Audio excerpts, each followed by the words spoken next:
Fired tear gas and water cannons as pro-democracy protesters threw petrol bombs in the latest in a series of clashes that have plunged the Chinese-ruled city into its worst political crisis we've seen in decades. Police fired round after round of tear gas as protesters took cover behind umbrellas between the local headquarters of the Chinese People's Liberation Army and government headquarters. Protesters also threw bricks at police, we understand. Well, our correspondent, that's Patrick Fok, is monitoring the protests for us in Hong Kong. We're live to him now in the city. Good afternoon, Patrick. What's happening on the streets of Hong Kong right now?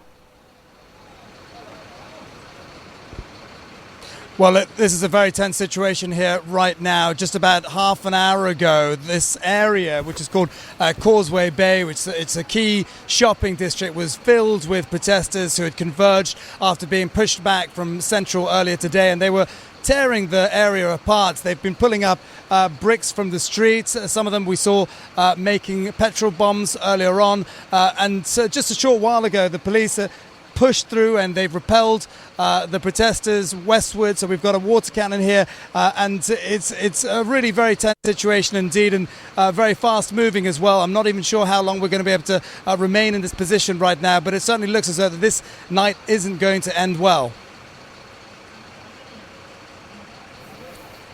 Patrick, we are experiencing some sound technicalities. Now, this is a major, if you can hear me, Patrick, this is a major challenge or nightmare even for the communist government in Beijing, because they can either crush what's happening in Hong Kong right now or tolerate being defied in such a way that undermines everything about their whole structure of government. And both sides seem undeterred, as though they're not going to back down right now. What do you think is going to happen in the weeks ahead? Well, that's very hard to say. We are in the middle of a stalemate. As you say, the central government is in a difficult position because it doesn't want to bend to the will of the people of Hong Kong, who've been making their demands and been persistent with their demands for over 2 months now.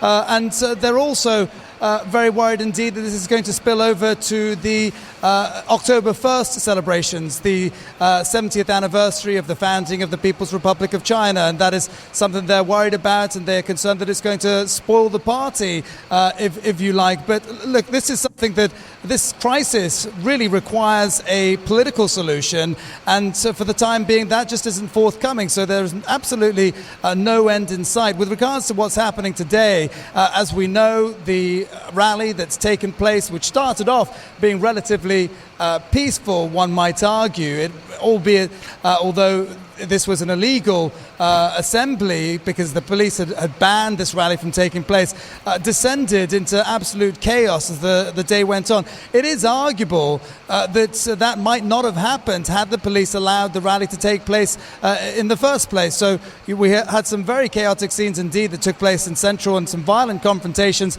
and it does look as though that's going to continue into the night.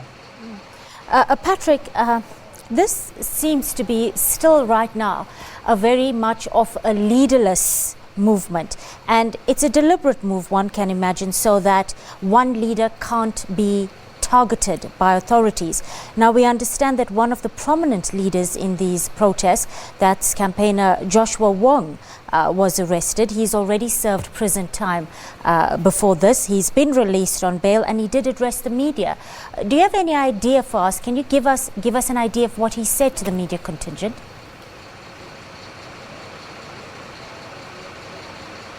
Well, quite simply, Joshua Wong said that Hong Kong will continue the fight. And a lot of people have been questioning whether or not the arrests make any sense, because it's only sparked more anger among the protest movement. And some people will have said that it was, frankly, not a smart idea at all. But there have been a wave of protests that have taken place over the last 48 hours. And like you say, it doesn't entirely make sense, because these people, although they are prominent opposition figures, are not necessarily leaders of this movement. This current anti-extradition bill movement has never really had any leaders as such from the start. Part of the reason is because what we've seen happen to the leaders of the 2014 umbrella movement. Many of them have been arrested. Some of them have been disqualified from standing in elections. So we know that hasn't ended well. So this has been part of the strategy of this protest movement all along, not to have any leaders as such. But it is true to say that Joshua Wong and some of the others that have been arrested are still very prominent voices indeed. Patrick Fok coming to us live from Hong Kong, bringing us up to date on the ongoing protests in that city. We'll try and cross back to him later on in the afternoon. Time now for a short break. I'll be